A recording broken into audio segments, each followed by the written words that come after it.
7 dumbest mistakes Don't Starve players make. These mistakes are stupid, but most players will do them at least once, and they can kill a playthrough. Number 1. Not building a lightning rod, or just building it in the wrong place. This happens a lot, even happened in the Holy Trinity run I did with Blood Raven and Tonic Water a long time back. Lightning rods conduct all lightning in an approximately 4 screen area if you have a 1080p screen that's a decent size. Sometimes your base gets too big and you need more lightning rods. Sometimes you just forget it altogether, but this mistake can and will be a game ender, especially by the time you get to spring, burning down entire bases. This is why when I build bases, I normally do 2 sections of flammables with a breakpoint in between of structures that aren't flammable. That way, if one thing gets lit on fire, half the base will burn, not the entire base. I've seen people build their base completely surrounded with plants, wood walls, other flammables in the past, and that can compound this whole lightning rod issue. Your entire base is going to be lit on fire if you do that, and it will also cause you to overheat at a time where it may be important for you to be on site, either try and grab an ice staff to put out fires, maybe water balloons, save some valuables. Now, to solve this problem, the solution is simple. First things first, just build a lightning rod. Second things second, if the lightning still hits your base and lights it on fire somehow because you messed up, run far away before it spreads if you can. And that's for Don't Starve Together only. If you run far off screen, the chunk will unload everything that is not on fire, meaning the fire won't spread to other things nearby and you can keep it pretty contained, although you're still going to have a couple things burn. You can go back after the fire runs out of fuel with whatever the thing it was burning was. Maybe it could be, 90 seconds, whatever the burn time for that structure is. Before we get into number 2, our sponsor today, Raid Shadow Legends. You've definitely heard about this before. If you haven't, what are you doing, living under a rock? It's a free mobile and desktop turn-based strategy RPG with over 500 champions to collect, each with their own skill trees, and with millions of pieces of gear to collect, there are trillions of combinations for your team. The game's simple. You just beat up some bad guys, and some more bad guys, and maybe even a few more bad guys. Then you upgrade your gear, level up your champions, unlock new champions from crystals, and more, so that you can beat up tougher bad guys. And they just released a huge champion update, tweaking and rebalancing over 20 different champions, and they added the forge so you can make top quality artifacts to equip right away. So what are you waiting for? Go to the special link in the video description. You'll get 50,000 silver, 50 gems, a clan boss key, a super strong free champion, and more. This deal ain't gonna last forever. It's only available for the next 30 days and for new players, so sign up today. And all this treasure will be waiting for you right here in your inbox. Number 2, not using caves. Now I say this one a lot, but if you're not using the caves, you're honestly missing out on half the game. You can't even beat the game with caves disabled. At the very least, you should go down into the caves to grab light bulbs and craft a lantern. That's not negotiable under any circumstance. The lantern is an OP, very cheap item to make and refuel. Now, why do people do this? Why do they not go to the caves? First reason is fear. The caves are generally dark and newer players don't know what's dangerous down there. For those people, I'll tell you right now. Here's what's dangerous in the entrance biomes of the caves. Number 1, darkness. Easily solved. Bring a lantern or a torch. If this is your first time going in, you won't have a lantern, so use a torch. Number 2, bunnymen. These guys are your stereotypical vegans that will eat you alive if you have meat on you. Don't carry meat around these guys. Number 3, earthquakes. Rocks will fall from the ceiling. Watch for shadows on the floor and avoid the rocks falling on you. All of these damage sources can also be hugely negated by wearing armor, even damage from darkness. And I recommend that you always wear your football helmet. The other reason I hear a lot for people not going down there is lag and load times. If this is your issue, you have a lot bigger issues going on. If you'd like me to make a video going over how to completely solve lag in DST, like the video and leave a comment. If enough of you want it, I'll make a full in-depth video on it. Number 3, not making weapons or armor. Over and over, I see newer players going without any decent weapon and armor. They seem to think a spear and grass suit will carry them throughout the entire game, or a spear and no armor at all. Almost every damage source in the game counts as physical damage, so it makes sense to just wear a helmet at all times. And the spear is a horrendous weapon. All you'll need is some nice meat and some pigskin, then you can make a football helmet and a hand bat, two of my favorite items. They are cheap, one of the strongest weapon and armor in the game. Now, why is this important? Well, if you've ever tried to fight Deerclops with just a spear, maybe a log suit to go with it even, maybe a grass suit to go with it instead, it's not a fun time. Deerclops will two-shot most armorless characters from full HP. Meanwhile, even a base stats Wilson can tank Deerclops with 2+ football helmets, no healing, a hand bat, and a campfire. Although I will say, you're going to be seconds away from dying, and usually you want healing if you are Wilson.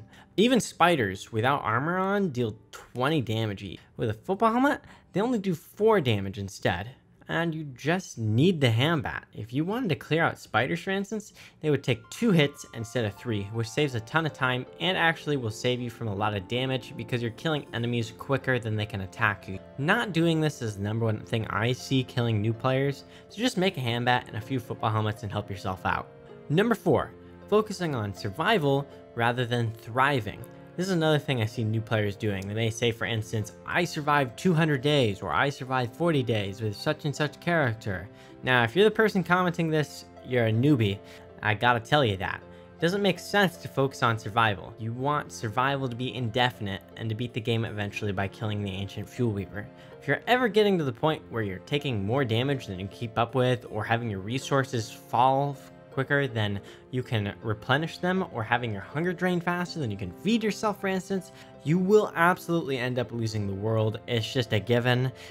These things compound eventually, and then you just end up losing. Say, for instance, if I don't have food during winter, I'm going to run out very frantically to go find food, end up dying. It happens repeatedly for newer players. Focus on thriving, build things that are large, that can sustain you for long periods of time, for big resources. Don't build these small little things that are just enough for what you need then.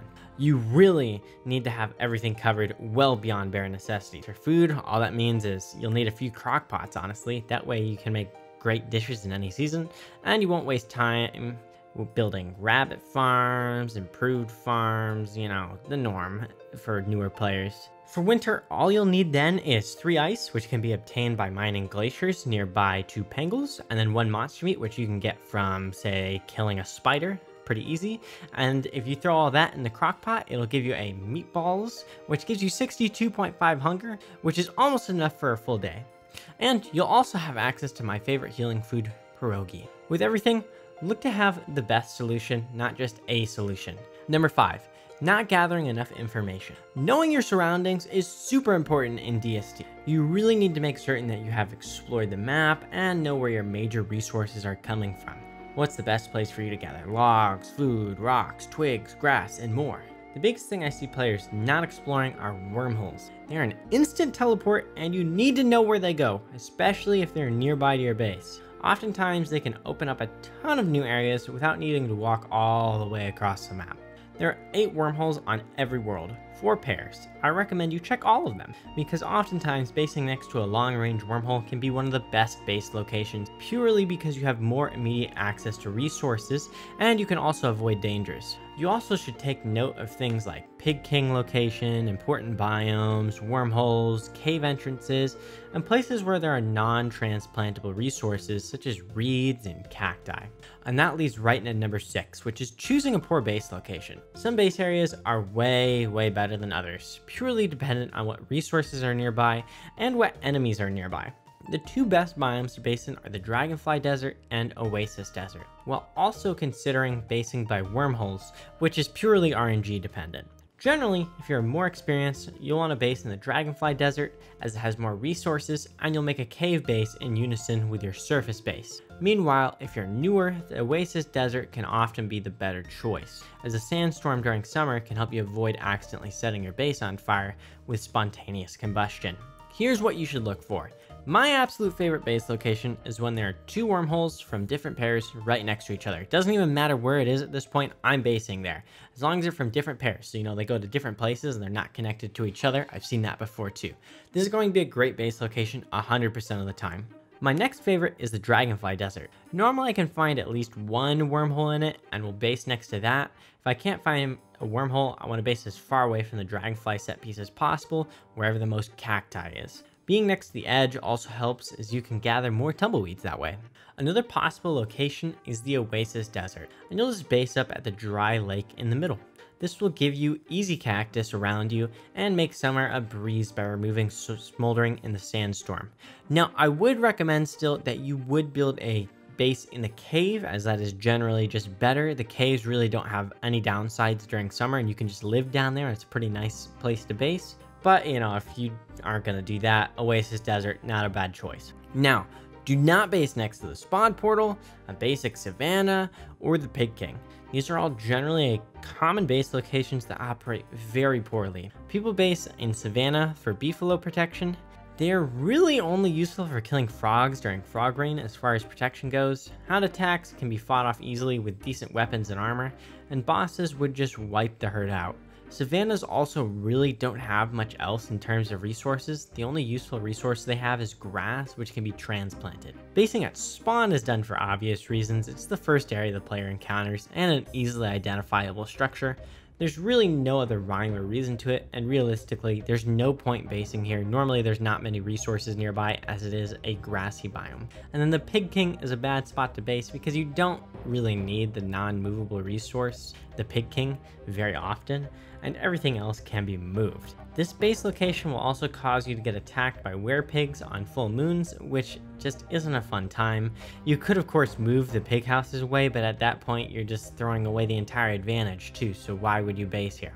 Number 7, not using the hammer. The hammer is another one of your basic tools that I see very few people using. At bare minimum, you'll want a hammer to gather pigskin by breaking pig heads you find in either the swamp or by touchstones. You'll also likely find many other structures you want to break, maybe a set piece chest for a board, if you're more advanced, pig houses for armor as soon as possible, your science machine after you make an alchemy engine, the list goes on.